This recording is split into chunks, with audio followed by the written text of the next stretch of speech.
thiền thao khi rùa mà còn thật chim đi cả thiên tế câu sung mà xê chim hành xe cả miền mù lẽ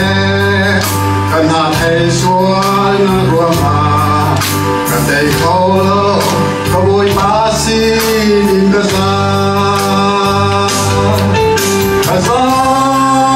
khâu lô cả bôi ba xi thiên chim đành cả xi rùa mà cả chim đi lại lâu cả đi chim lâu đi phát cùng lâu có tuổi chim có đi chúa sang khâu lâu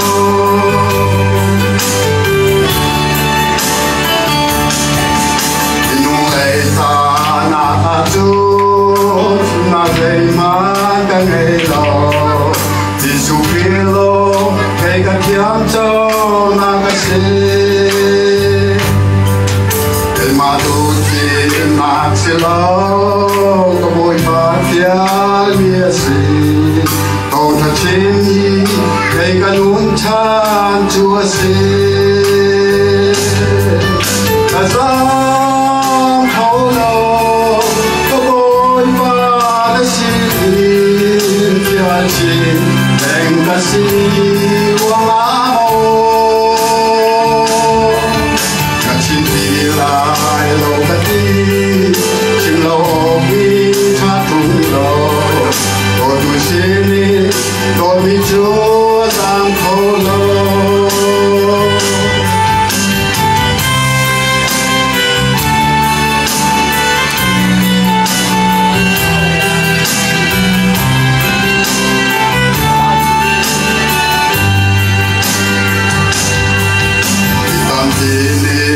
lấy cho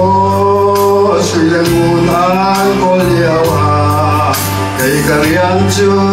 thằng đã có liệt si vài lần ta cầm hạt đi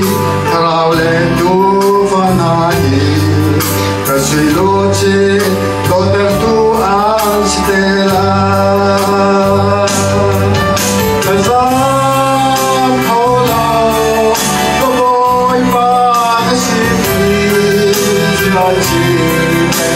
si quang á mô cả chim đi lại lâu cả đi chim lâu đi hát cùng lâu có tuổi xin đi có đi chúa sang khâu lâu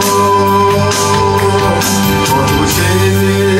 có đi chúa sang khâu lâu